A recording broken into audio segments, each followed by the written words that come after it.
Let's talk about all the books I've read in the month of February. I read some really interesting books this month, so let's get straight into them. The first book that I read in February was the third book in an interconnected standalone series by the one and only Abby Jimenez. It's Just for the Summer. This book was so good. It wasn't my favorite out of the 3 books, but it definitely is typical Abby Jimenez. It hits you right in the heartstrings. It's romance, but it'll make you cry and think about life. So if you gravitate towards those kinds of romances and you want to be crying for a really long period of time, then definitely pick this one up. Then I picked up the second book in the Shepherd King duology, and that is Two Twisted Crowns by Rachel Gilleg. This is such a good magic system. The magic system in this is so unique. It's not like anything I've ever read about before. Essentially, there is a kingdom that is basically trapped in a mist. A lot of people die in this mist. There's also Providence cards, which are essentially like tarot cards in a way. It's just such an interesting magic system. I feel like you really have to read it to understand it. I rated this one 4 stars. It was absolutely amazing, and they're quite short books as well, and only a duology for a fantasy series. I'm all about that. Then I finally finished the one and only Iron Flame. I'm so proud of myself for finally finishing this. This is a chunky book. I finished this finally in the month of Feb, and it was literally on my TBR shelf for, I want to say, close to a year,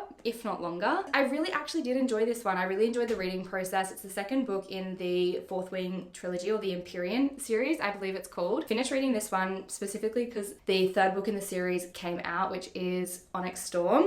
So I cannot wait to start reading that one. If you guys have read it, let me know. I had to get through the chunkiness of this book to really enjoy Onyx Storm, so it's gonna be a fun time. And the last book that I read in the month of Feb is The Games Gods Play. This one here is by Abigail Owen. It is essentially following a Greek mythology retelling of Hades and a few of the other Greek gods. Essentially, all of the gods select a volunteer or a tribute. I guess they don't really volunteer, they don't have a choice in the matter, but they are selected to go into these trials. The winner of the trial gets granted fame and money and basically eternal gratitude from the gods. However, the god that's associated with that winner will also become king of the gods. So there's kind of like a little bit in it for both the tribute and the god. It has Hades in it, and that's all you kind of need to know about this one. It is a really good book. It's such a fun time. It sounds high stakes, but it's actually quite low stakes fantasy, I would say, compared to some of the other fantasies that I've read recently. So if you just want a fun time, this is a great fantasy to pick up. So they're all the books that I read in the month of Feb. If you guys have read these, let me know. And if you have any other recommendations, let me know below as well.